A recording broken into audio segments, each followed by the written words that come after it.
When looking for your favorite tools and supplies for your next flooring job, we have the absolute best place to shop online. Head on over to shagtools.com, the pro's choice for everything from cutters, adhesives, knee pads, shower systems, and more. Shag Tools carries all the premium brands you know and trust. In stock with fast shipping to either you or your job site.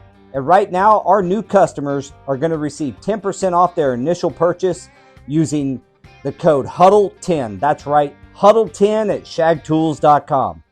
What is up, guys? Welcome back to The Huddle, the #1 podcast in flooring. We're here every week to help you gain forward progress in your flooring career. Simply put, we're here to help you guys win. For all our new viewers, welcome to the team. This week, we are going to come up with the episode as we go, maybe. Or we might hang in there. We were going to have a guest for our resilient flooring, kind of where it's at, trends going on, things to be looking forward to in 2026. So we'll decide on the fly. Today's sponsors, wanted to introduce you guys to a new sponsor called Live Switch. Live Switch is AI-driven video technology that you can leverage to get, your quotes out faster, budget quotes out to customers, all remotely, and then follow up, saving you time to getting them a price and getting a deal done, helping you not have to go out to the customer's office or house or office every time to, get them a quick budget price. It does so much more. Check out Live Switch. Just scan the QR code. Also brought to you by TradeTap and the VTI coming out. Fully functional VTIs will be coming out at the first of the year. We're going to officially, I think, publicly launch that at Tice. So look forward to seeing everybody there. If you're not going to Tice, you might look it up, man. It's going to be a fun time. You can come hang out with us. We're going to do a podcast there with Wi-Fi. That's going to be a blast. No, they just put everything on their social medias yesterday. It was awesome. Yeah, it's going to be a blast. We're gonna host your Huddle team here is going to host a live Wi-Fi panel. I think it's done. I mean, they do it every year, it's going to be a blast. We got a great episode planned for that, so I hope you guys can make it. If not, make sure you're here at least and you're checking us out. We're going to live stream it just like normal. Yeah, because even if you can't make it, you can make it. Yeah, that's the beauty of it all. And only bring tomatoes to throw at us if you're not there in person. And you can, get your questions answered. If you're a woman in the flooring industry, whether you're in sales, installation, management, you're a CEO, jump on there, ask the panel some questions, get in the chat and get involved. It's going to be a fun time. And if you're like, you've never been there, so you're kind of iffy, like, do I even want to go? Because what am I going to do? Who am I going to see? And you're scared that you're not going to, I don't know, man. It's just really good networking. You just got to find one of us and follow us around. We'll introduce you to whoever we know there. Dude, come hang with us. That's how I met these guys. It was like at Tice, and I was like, I'm going to follow them until they start liking me. And we got together. It was the backpacks. Don't lie. It was the backpacks. It was the backpacks. No, it was a blast, and that's where I met you guys. I've met so many people at Tice and convention and stuff. So, as normal, we're always going to promote getting involved in the industry, and you can really come in and get to know the VTI and TradeTap. That's what powers TradeTap, and we're going to be at the CFI booth, so you can come check us out there. We're going to be roaming around and having a good time on top of that. So are we going to stick with our topic of resilient flooring, guys? Or we are going to stick with it, man. All right. Because I think it's actually very important right now because of this project that we've been dealing with. And you were actually called me I don't know, month and a half ago. Maybe it was more than that, but A about, couple months this ago. non-PVC, right? And that's the big push right now. Oh, what's up? Jimmy's on Instagram, says, "Huddle up, team." Huddle up, team. I love it. But yeah, it's this whole push to non-PVC, right? And this is why I wanted to talk about this, like the future. What are we seeing? And I keep on telling people that it's kind of like, I don't want to say it's going backwards, but we're kind of in that area where sheet vinyl and stuff was like linoleum is, it's hard to install, right? And that's kind of how it all was back in the day. And then there was a progression to where, all right, let's make it easier and easier and easier till now you got stuff that you can pretty much, you can crumble it up, put it out, glue it down. Now we're kind of going back to the opposite side of things where it's like, man, this stuff is so brittle, you look at it and it's going to break. Yeah. And just as a note, you know this, but it's not just sheet vinyl that, although the sheet vinyl is the harder one to deal with, but they are also have modular products that are bio-based or non-PVC, and they have different installation requirements. I'm telling you guys, you go, Daniel, back me up, brother. You go trying to install this like you do a regular, especially a better sheet vinyl, like a high vinyl content sheet vinyl, like a Symbiose or a Upo or something like that. You are in the surprise of your lifetime Oh yeah. trying to, like, if you try to do the same techniques. I'd second what Daniel said. It went early days. I never looked at it as hard. It was just different ways of doing it. We pattern Yeah. felted everything. You weren't trying to like like kind of just kind of hack stuff in.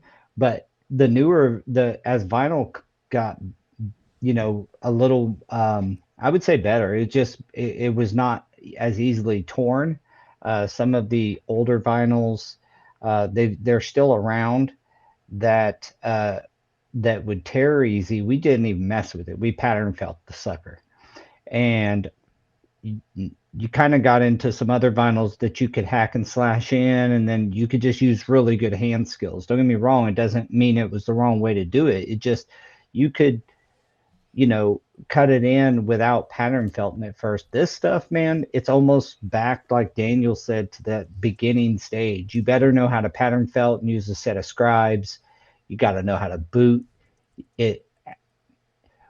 One of the things, what is the most difficult thing for you, Daniel, when you're welding a, what's the thing that people need to know the difference between welding a heterogeneous sheet vinyl versus a homogeneous sheet vinyl? What are one of those deals you would? Well, you're looking at the wear layers, right? And if you burn that wear layer on, I don't want to say burn, maybe is a Scorch? scorch, Scorch. right? Yeah. All you got to do is discolor it. You don't even have to do that. All you have to do is heat it up too much, and then on a hetero piece, it's gonna end up, looking all wavy, We call it and waffling. That's our yeah, own Waffling. term. and It then kind of it can waffles the seam up. and it can actually start delaminating too, right? And on a homogeneous piece, you don't have to worry about that because it's homogeneous. It's all the same material all the way through. So you just have to be more careful, especially when you're skiving and stuff too. That's what, you got to be super careful because you just take that little bit off and then it's like an entire, say on an outside corner, you take a little bit off, now you got a white line down the whole thing. Yeah. Yeah, that's the. I knew you'd bring that part up because it's one of the things that a lot of guys. We forgive you, Andy. We're gonna carry the Still can. torch, brother. You don't have I to don't. be on the camera. Yeah, you could if you want to call in, you can do that and just not be on camera. But it's all good. We got you, brother. But the one of the things that a lot of guys had to learn as heterogeneous got more and more popular with the wood grains and all that stuff was you can't, you know, don't use a skive knife without sled, or if you are, you got to be really careful, because your seams aren't always perfectly flat, and you nick it, and then you got a freaking white chunk right I in a will. wood grain I will vinyl. say We've got this. some tricks, There are but some tricks. First one, don't if you're using an actual knife and not like the Mozart, don't let anybody else use your tools, man. Only you know how that thing operates. Only sharpen one side. Like don't make. I've made those mistakes. Those are some of the tricks, right? And find your sweet spot. Find your sweet spot, your well, and angle, and there's better tools out there, there honestly. is. Um, Nora kind of came out with their what is that called, Cold Daniel? weld. Well, no, they're the red. The Mozart. Is that the Mozart? Is that what that originally was Yeah. called? When Oh, you know what? They have a green one, and then they have the red No, one. the green one is a Leicester. Is that one? Yeah, Okay. that one came out after the and then the fact. red one is Mozart from Crane, or Well, it's Mozart from Mozart, but they're overseas, so people buy the rights to sell it over here. oh, gotcha. There you go. Okay, thank you for the clarification. It's a better method than old-fashioned skive knife, but the point being is the new vinyls are just like that, and that it's even worse because you can't even nick the seam, because that layer, the image layer, is And like it's on a hetero piece, right? You can go and they'll just kind of follow. If you do it on the new stuff, it's like you go and they'll start peeling up like it's away like from it. paper, Uh, dude. You could peel the top off of that Yeah. stuff. I'm not saying any manufacturer's names here, but and I'm not saying that that's not supposed to happen, but I'm just telling you, you can't heat this stuff up and make it more pliable. I experimented with it in our module, in our install module, to try to get to know it a little bit. I was trying to become friends, and we weren't friends at the end of the thing. Like, I messed up quite a few pieces just trying to figure it out. But I think that's the difference between someone like you and then just like another salesperson or business owner, right? Because you're like, let me go mess with this to see what's going on. Like I'm dealing with people that are like, why can't this be done? What is going on? And then I have to, as a consultant, be like, listen, guys, this material isn't what you think it is. Calling it sheet vinyl. They should have came out with a completely new category or something. Yeah, I mean, because yeah. Are they still calling it sheet vinyl?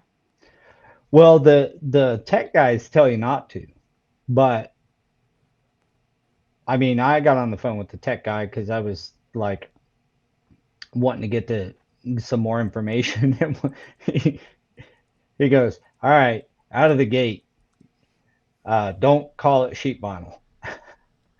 He goes, "There's resilient. no vinyl in this thing," and I was like, "Granted, what am I?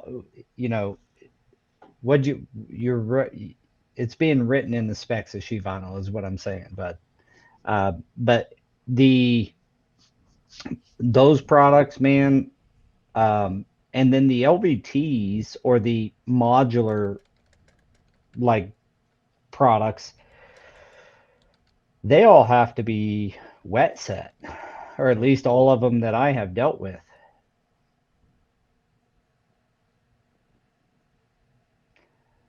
Oh, let me get that for And you I, real quick. okay, I always know when Paul's reading the messages. Yes, yeah, he I just stops. stopped. He Yeah, Andy says, I'm says, and call it sheet goods. sheet goods. Yeah, yeah. The working on that freaking stuff was tough, but you know what? I love doing that, trying to figure stuff out like that. We did get it, um, and we've got about 3,200 yards of it down at a big hospital, and so we're we're doing well, and working with the guys. Have a really good sheet vinyl, resilient sheet installer on it. And he did just like I did. He messed with it for a little bit to figure it out, and that's key, guys. Anytime you're dealing with a product that you don't know, read as much as you can about it, and then go play with it. If you have any chance of time to go play with it, go play with it. Yeah, You know, and I mean, even we brought some back here prior to us doing the first project because it's like I'm reading on it and it's like, man, I've heard about it. That was my first time actually seeing it, so it's like, let me get some of this so I can bring it back here and I can play with it and see exactly what people are talking about. Mr. Andy, Everybody hear we me? have we can we hear you. have we have Andy McWilliams on the phone. Well, Say, he's kind of on, just not with video. yeah. I'm riding dirty on 85. Slow, taking it easy. So Nice. Got you, brother. Well, welcome Sorry to the for the last minute thing, but appreciate you reaching out. yeah, absolutely. I remembered that you guys were on. Driving down the interstate, like, man, what do I do? And I'm like, oh yeah, let me see if they're live. I wanted to join, but I couldn't because I'm driving. I didn't know I could join without camera, so I'm glad to be on. Yeah, I tried telling Kevin to just rebook his flight and he said no. Yeah, he wasn't. He's not. Well, first of all, he's going to hear this, so he didn't even want to travel in the first place. So he's already huffing and puffing about that. So he's Hell definitely yeah. not rebooking his flight. So actually headed to the airport now from another technical trip that I just got off of, and flying to meet him in Indiana. So that'll be fun. Andy. Wow. For the guys that don't know you, do a quick intro since we can't see you. They won't be able to put a face to a name. Yeah, absolutely. Not hurt nobody. Obviously, just I clean the bathrooms at our manufacturing facility. I am Andy McWilliams, Senior Technical Manager for Novalis. Novalis is a vinyl plank manufacturer, vinyl flooring manufacturer, actually. So we have multiple locations around the world, and my home office is in Dalton. So I've been with Novalis for about 6 years now. Got an installation background, installing carpet and vinyl. So all sorts of other surfaces, but my main two were carpet and vinyl over the years. Well, I'm for the actually- audience, Andy's been on with us before, a wealth of knowledge and Yeah, a and hell of a fun guy to talk to. I'm looking at some of your product right now too. This Ava Sway. Yeah. Yep. Yeah. Yeah. So that's pretty interesting. Still waiting for my samples to come in the mail. Was I supposed to send those? No, probably I think not. it was the other dude that was there at the booth. Well, tell us about this product. Okay. So Ava Sway it's pretty interesting. It's herringbone or chevron style product. So, and it's both in a glued format. Dude. You're gonna have to finish up for him there, Jose. Oh, did he cut out? Of Yep. course.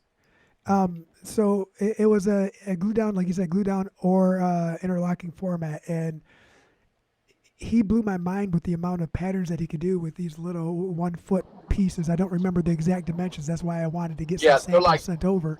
They're like so the there he herringbone goes. style is 6 inches. Yep. Sorry. I don't know what it is with me jumping on these calls with you guys, but I always seem to go out of connection at least once. The herringbone is a 6x24 plank, and the glue down is just as simple as putting it into a herringbone pattern and installing it. The chevron is usually a 4x24, but it's cut at the factory on the correct angles to form the chevron pattern. So pretty cool. The herringbone is an AA, so you don't have to worry about separating those two to install What the do you herringbone mean together by AA, brother? on the click. So AA and AB, that's the plank. So you have an A plank and a B plank, or an A plank and an A plank, right? So with the click version of it, you would need to with herringbones. A lot of times, the the planks are A and B, because the locking mechanisms have to be cut a certain way for the herringbone method to click together properly. With our herringbone, it's a Unilin locking mechanism called Unizip, and the way they designed it was you can actually you don't have to have two different styles of plank locking systems. They just click into each other, so they're called an AA system. Gotcha. And then for the chevron, the locking style on there is your normal, unipush, what most people call it. And all it is, the difference between that one is the way it's manufactured is actually cut on the exact angle of the chevron pattern. So there's no need for, cutting it on site. I know there was one year where Crystal was doing the installation competition where she had to cut all that chevron. And man, I felt for her that whole time. That was rough. Well, for us, we actually make it like that so the installers don't have to cut it on site, and it installs pretty easily. Huh. Cool. So, what do you got to say about the non-PVC resilient products coming on that's out on the market now? You got any insight? Okay. Well, I mean, the sheet good. I think it's just like anything else. Sheet good, non-PVC. I think there's a huge push for non-PVC around the industry. The one thing I'll say is it's being marketed as this, fix all, everybody's scared of PVC, but I think at the end of the day, people are going to end up finding out that, it's not as great of a product as everybody's making it out to be. I'm just going to say that. There's not a whole lot of big details I can go into with it. I'm not a huge fan of it. We feel you tiptoeing around it, and we appreciate you even trying to find the words to get out there, to be honest with you. The truth is it's incredibly complicated to install. And as we know in the industry, a lot of times, and this is not just flooring, like a lot of industries do this, they take a product to market with pretty minimal testing, like long-term testing. And that's, again, not just, and then you refine and try to make it better as you go. I think this is one of those products. You guys ever, if you ever mess with plumbing, did you ever do PVC, like a pipe with the shark tooth connections? Okay, those things failed so often early on. Now they're pretty freaking awesome. But that's an example of a product in the plumbing world that went to market, had huge problems, but it got past all their initial testing for them to sell it at Lowe's and Home Depot, I should say your big box retailers, but they improved on it, and it's actually a really awesome product to use now. But I kind of see this as that early stage. That's just my opinion. We did do, like I said, about 3,200 yards of it, and we got it down. It looks really nice. But it was a complicated deal. It was tough. So, go ahead, Daniel. This is one of those things where when people say, I've been doing it this way for 20 years, I kind of got to step back and be like, yeah, we need to do this the same way you guys were installing it 20 years ago. That might actually work now. Yeah. So I have a question, right? And it's more along the lines of why are we reverting to something like this? What is the big push? What is the purpose of it? And and what is it going to do for the future of resilient? Obviously there's got to be a reason, right? Is it legit, or is it just a marketing? And I think that's what I was gonna say. I think it's kind of in that marketing realm to where you look at like healthcare, right? Because they use a lot of resilient, and then it's. Yeah, they do. They use a ton of resilient, and the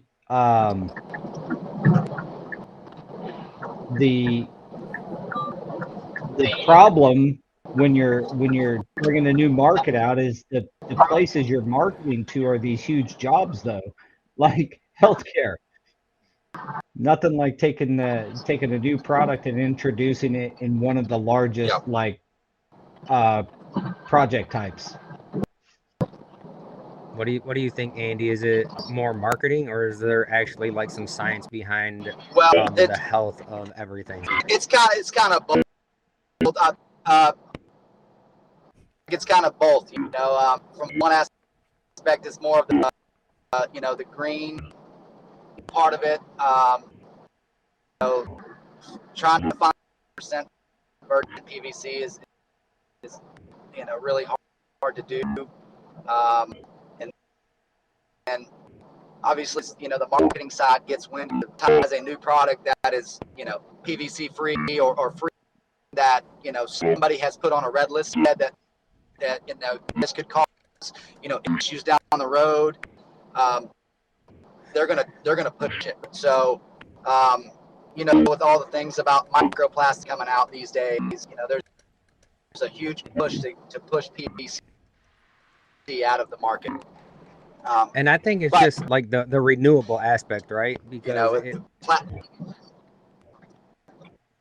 it's not as easily recycled as some of the other materials.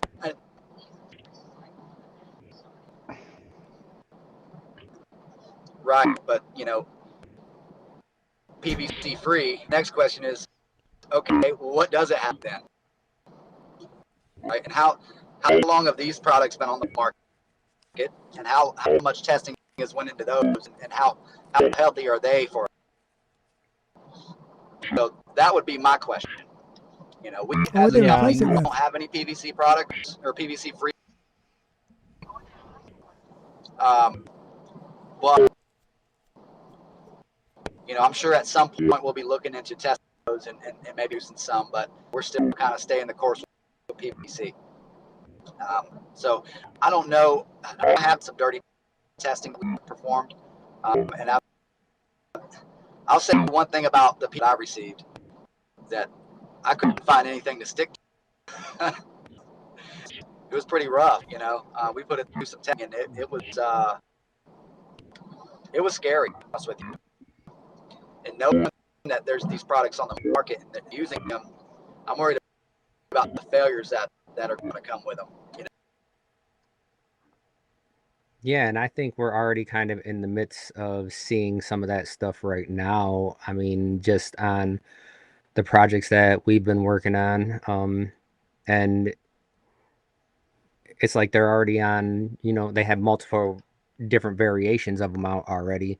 And it's like version 3, but then they bought it when it was version 1. So if there's issues, was it because it was an old version, or is it because the material, or is it an installation issue? Is it job site conditions? Like, what is going on? And I think it just makes it so that way, everyone from the installer all the way to the inspector needs to kind of look at this through a lens, and we're all inspectors at this point. Yeah, so that's a weird way to look at it too, Daniel. You just made me think about something. It's from version 1 to version 3, and then however many versions over the next, let's just say, 2-year span. At what point is the failure going to be not the installer, right? Like, yeah, are we where's in the transition? Are we in the paper straw? The paper straw kind of thing. We just draw the short straw every time. No, I mean, they came out with paper straws, and those things where everybody tried to use them, and they were shit, and people ended up throwing them. Literally the worst. People got rid of. Were like these, like where it just doesn't quite work, and now you go anywhere and you get your good old fashioned, pretty much back to the good old fashioned paper or not. Plastic straws, straws, right? Back away from. It's almost like we'll try it out for a little bit, and then when things everyone starts pushing back. It's like, yeah, you guys were right. Let's just go back to what we were doing before. Yeah, I'm wondering if we're in that zone where it's like And I hope to hell not, because we got a lot of it down, tell you the truth. Right. And Like Andy, I don't know if you muted yourself or if one of the guys muted you, but if you I did muted not. him, but he's not. I've unmuted him a few times, and he's. just I think he's in a bad He area. he was going probably through a so. tunnel. He was going through a tunnel. But yeah, if we're in the paper straw kind of zone of this thing, and we just don't know what kind of problems are going to come down the pipe, and that's what I mean by long-term testing. Like Andy said, all the recycled backing stuff that got, why didn't they stick with that? Well, because backing systems were being made over in China, and they were putting all kinds of crap you can't stick to the floor, and all kinds of crap that was worse than the PVC on the back of carpet tile when they were doing recycled backings on carpet tile so much. Well, And they've kind of gotten around and fixed that. The big manufacturers, put their heads to the test. I think they got it fixed out, but there was a lot of times when those backing systems were like, there was stuff in them. There's some tests. There was some stuff in them that's not good. I think we all remember the lumber liquidator days, and I don't know if I'm even allowed to say that, but it was a public thing, so I think so. yeah. But formaldehyde and all this other junk in the products. I mean, what are they putting in this crap? Like, what is it made of, and is the juice worth the squeeze? That's my question. Well, I guess another question too Chicken is beaks and claws. That's in the tamales, bro. yeah. So I guess the question is too is PVC free. What is the trade off, and what markets are thriving from that right now? Right, like if once the trade off happened in the manufacturing portion or the supplier portion, what markets are experiencing growth because of the change? Yeah, I guess is that's what I'm wondering. And Andy brought up a good question, like what is in it? And it's almost always like you don't really know. And I've heard there's a lot of like oil or something, like these things that make it really difficult to stick to the floor. We've gotten through on our side, and I support, like, let's save the environment. Let's do what we can. I'm not And probably the guy that's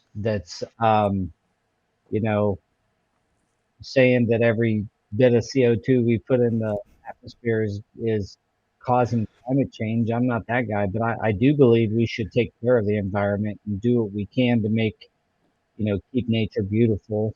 And if we can produce products that are non-toxic and, you know, don't don't get tainted by the money, that's the part. and that's where it really, I think that's where it's focused on, right? Is you look at the money and what government subsidies are happening right now in order to go PVC free because it's more environmentally friendly.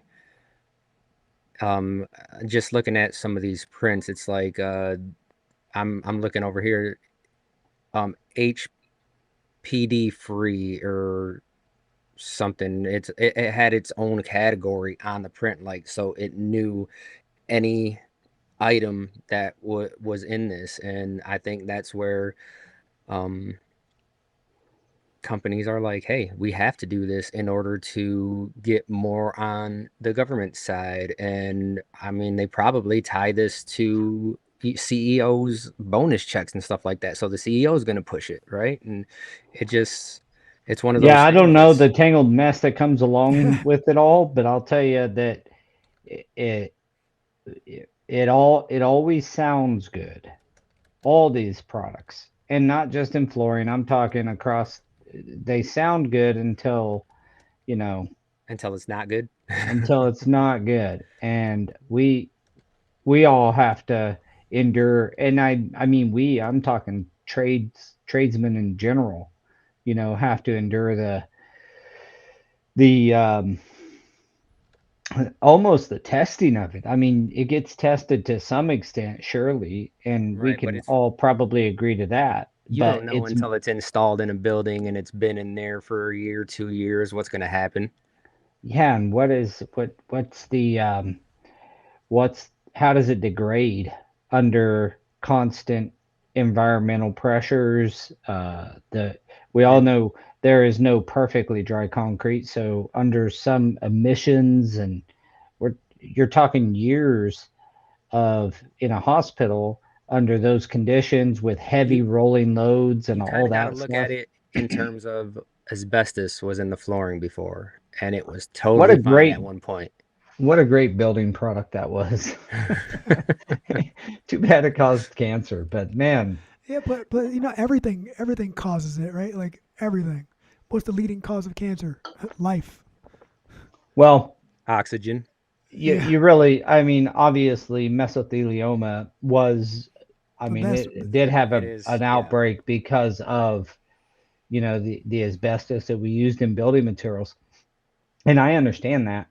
Um, what what that's killing people though. That's a different story than the PVC. What is the what is the number one complaint against the PVC?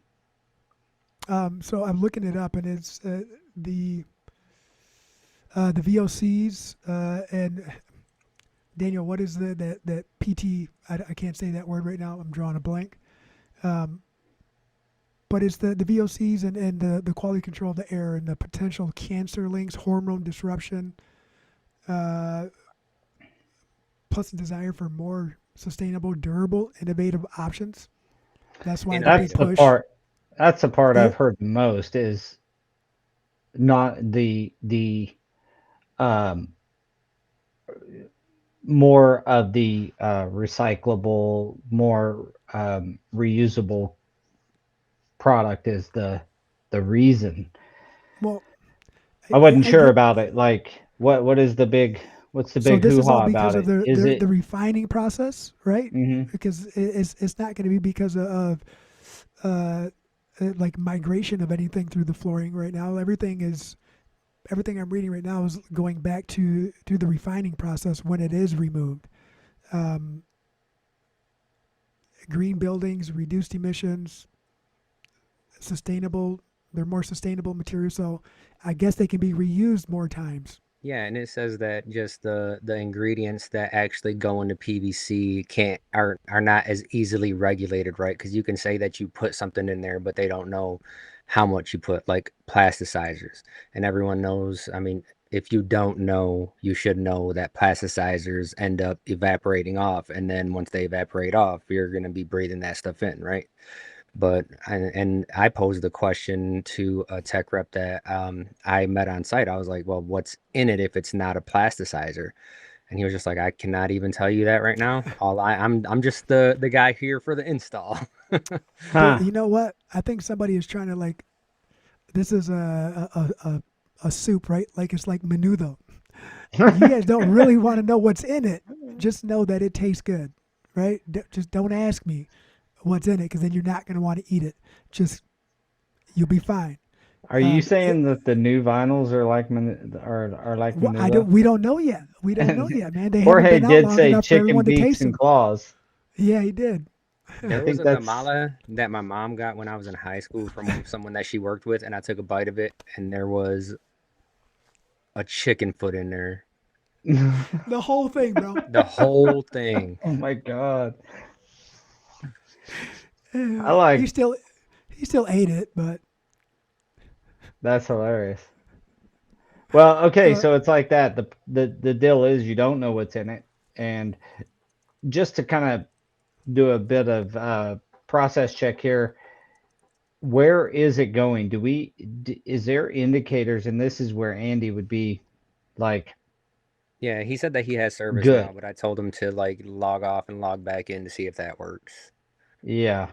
Um, what what what is do we think that it's going to continue that way, or is there other products coming to market that might be a little easier to handle? That's my kind of I think it's just hope. like an evolution of things, right? Like when vinyl came out, it was not as easy. It was almost like the the linoleums and stuff. And now it's ridiculously easy, but we're just essentially starting over. And then not only with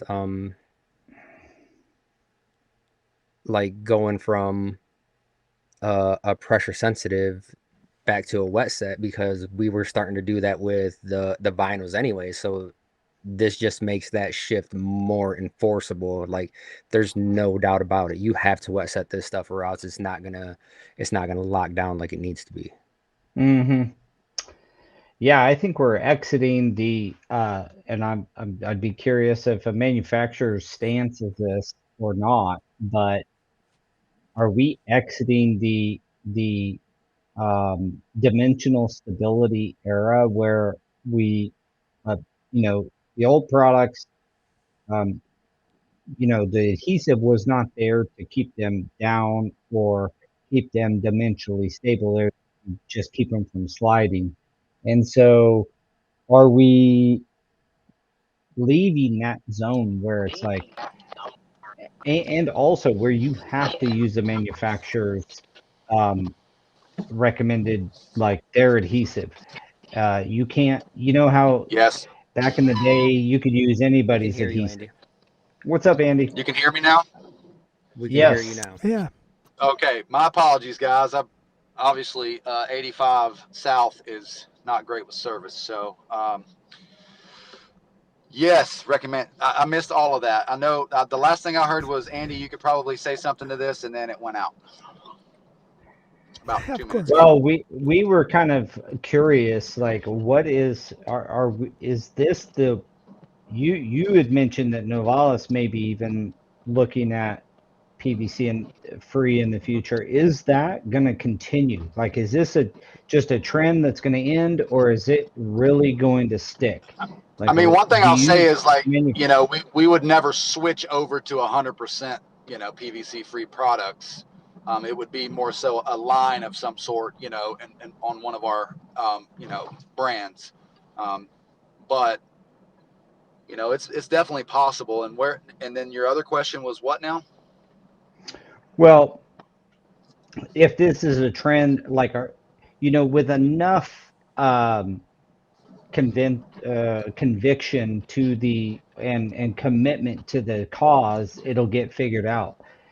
Will it make it there? We were talking about the paper straws, right? Like they were Yep. everywhere Yep. for a little bit until they started falling apart as you're drinking your drink and Yeah. people started like not wanting to use them. Are we in that zone where eventually this, and this is, I know it's all opinion, but I'd be interested in yours.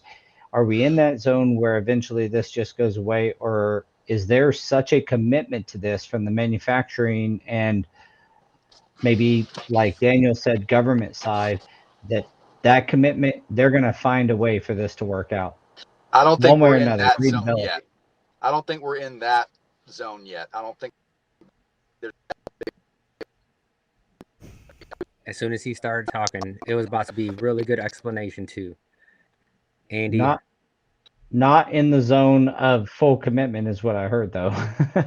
yeah, and I think that he's Yeah, right, exactly. because you're going to have certain product lines, right? And then what they're going to end up doing is they're going to end. Yeah, we can hear you now. I think they're going to end up, pushing this out like it's healthier for you, so we're going to charge more for it, which makes sense, because also Yep. the installers need to be on that same page too, because it's like, I all wanted to right, add to it's that. harder to install. I'm going to charge more for it, so it's going to be that premium Exactly. product that is more unattainable to the everyday person.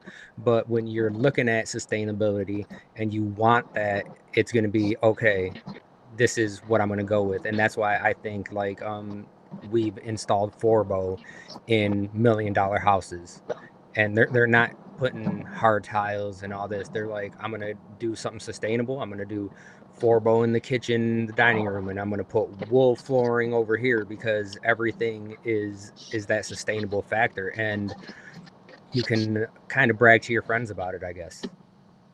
Yeah. I've done some Forbo in an architect's house in his kitchen and living area, but I think it was more he liked the look of it, but more than anything. Yeah, I don't know. It's definitely hard to know where the industry's going. versus where the um, the marketplace's appetite for being able to deal with the problems and the failures, and that goes all the way to us as the installers. You must be at the airport. So I want to kind of expand on what Daniel had just said, and that's where I wrote some of my notes down. Where I was going with that is that it is going to create separation on installations, right? It's gonna be one of those things where you're going to have to get better at installing. You're going to have to learn how to install, and there might be a requirement in the future to either be at a certain level of installer or have certain qualifications or certifications. And if that is going to be a premium product and it is going to be introduced into certain areas as a premium product, then you're going to be looking at a premium install. And a premium installer is going to be required, which means that you're not doing yourself any favors if you're not trying to get educated. And that's the message to all the installers. If you start messing with this stuff or you want to get that skill, make sure you're plugging in and getting the training around it, because it's like wool carpet, a tufted wool or something. Like you can't just go start throwing that stuff down and burning seams and calling it good. You're going to mess it up if you haven't been properly trained on it. Flat weaves and these types of products in the carpet world that are premium products require somebody who understands how to mess with them. And this might be that product in the resilient world that, you really got to charge higher. The problem is we all know that some estimator and salesman at another flooring company is going to bid it just like sheet vinyl. They're going to get the job, and that's what's going to happen. And that is what happens. Installer's going to go in there and install it exactly like sheet vinyl, and then look at it when it's failing, and it's like, I did everything right. And that's the thing, right? It's like, full disclosure, guys, we always tell you to read the buckets, and now I'm going to tell you to pull up the actual product specs and not just read the bucket, because that adhesive may have an old label on it and you could be installing it wrong. And I mean, you have a story about that you've told a few times too, where the things online are different than what's on the bucket. So you just need to make sure you're covering all your bases. Yeah, if that one turned out in our favor, because we did go online and read the most updated installation instructions, but the instructions in the packet were the exact opposite. Man. And they brought that. We actually was in a suit on that job, and that was the whole thing. Was like they thought we installed it incorrectly, and that was their big crux around some of the issues they were having with the floors. They said we installed it upside down. I said, no, you go by that packet. It's so they can't recall millions. This was a LVT underlayment product. They can't recall millions of rolls of their product to change out the paper. It's our job as professionals to go make sure we have the most update installation instructions, and we do that by getting online or talking to the tech department at the manufacturer. That, unfortunately, there's no great way to solve that problem other than being diligent as an installer and going in and doing the homework. And, that's why I tell installers, man, if you're a sole proprietor, your best bet, not legal advice, not a financial advisor, all that disclosure stuff, or an attorney, but protect yourself with a corporate structure. Like, don't be a sole proprietor out there just running around putting stuff in. You're putting all your personal life and assets at risk. Get with your accountant and attorney on that. But that's why we're always in favor of running your installation business like a business. I got one thing that, like, do you think that a good way to explain some of the materials, whether it's resilient, whether it's carpet. I mean, anything is the list of things not to do will always be a lot longer than the list of things you can do to get it done right. Does that sound fairly accurate? If and that goes back to like I did it this way for this many years, so I know I'm doing it right. But out of that this many years, 20 of the 30 things are on the no fly zone for newer materials. Well, I think Jorge's comment fits that perfectly. Get it out until we catch them and then call them out. Like, it's almost like we're there. Sometimes the tradesmen are the testing. And that's why I'm curious of where we're at in this product cycle for this. I mean, we spent this whole podcast talking about this, but this particular piece of resilient flooring. But it's because if it is the future, you had better get educated and trained to properly install this stuff. It's not your average everyday stuff. So that's why we spent so much time on it. But it does feel like we're in that zone where they've tested enough to get it out to the market, and now we're their test dummies, so to speak. Is it going to make it, or is it not? Or is it a paper straw? Man, that makes me feel like installers should get some literature to protect themselves. If this product hasn't been to market for X amount of years and we're missing certain tests that we currently have with material that's been out for X amount of years, then we shouldn't be held liable for failures that are outside of the testing realm, outside of the scope of what you've tested. Well, you just got to keep doing the same thing that you always do, which is follow the instructions and the specifications to the T, and that is your protection. It's not. I think like it's you have to remove your life. An open mind, right? You have to ask questions, and that's what I do. I've done these things a million times, and it's always like, hold on, let me still read this because make sure I'm doing it right, even though I've done it a million times. And then, like you said, I even call some of the reps sometimes, and it's like, hey, I'm doing this over here. This is what I'm thinking. They're like, why'd you even call me? Because, man, I need to make sure, because I don't want to. Why'd you even call me? Yeah. Sometimes you just got to hear it from somebody else, right? You got to get confirmation, and that's what it is. And the way Daniel perceives it and calls and talks about it, it might be spot on, but he's saying it a little bit different. So it's actually helping the reps too. That way he can communicate with more people on different levels. Well, and we can't. The truth is, you cannot say the specs are so clear that they always you can just read them and understand. Sometimes you have people like Andy probably write the specs, and I don't even think he speaks English that good. Well, the people writing the specs, and the we have to understand them. If we don't understand them, you definitely better call. But even if you do, it's good to hear, because they do end up with some tricks. When I talk to the guy on our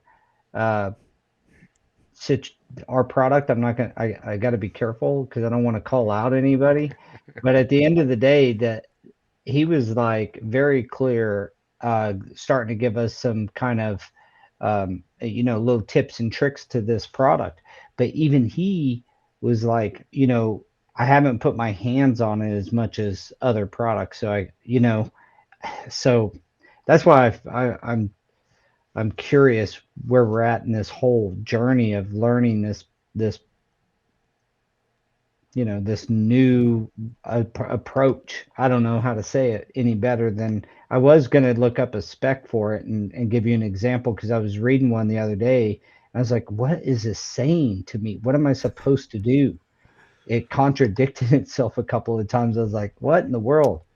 Got some double negatives in the specifications. And the good thing about our industry too is that once you get into it, I've talked to people, and I've read the instructions, and I get back to them, and I'm like, well, look, man, it doesn't say that in your stuff. And then I read the instructions again later on, and they changed it to exactly what we talked about. So that's the kind of pull we have as installers when you're trying to do things right. Yep. All right. Well, guys, we have reached the end of the podcast, and I want to remind you to give us some love out there on the social media channels, like and subscribe to our stuff. Continue. We're going to be, next year needing some new topics, so shoot them our way. Thank you for everybody who participates in that. We're not asking you to write an article. We're just asking you to give us a topic to research and address, and maybe even get an expert on if they can make it. And then we had a run of bad luck lately, haven't we? Yeah, it happens. It's getting to the end of the year. Lots of travel, lots of Christmas, lots of New Year's. So, remember to like and subscribe to support our sponsors. If you have not checked out LiveSwitch, do that. Trust me, you will appreciate at least what they're bringing to the table to maximize your time leveraging technology. As you guys know, as founder of TradeTap, I love finding ways that technology can help us installers to make more money, be more profitable, be more efficient, and LiveSwitch fits that bill. So check them out. All right, guys. Well, you guys ready for Tice? I'm ready for Christmas. Then I'm going to really start barreling down, thinking about... I'm barely ready for tomorrow, bro. Come on now. It's about how I feel, too. All right. Well, everybody, thank you so much for joining us today. Thanks, Andy, for giving it your best shot. We know you're traveling, and we'll catch you guys next week.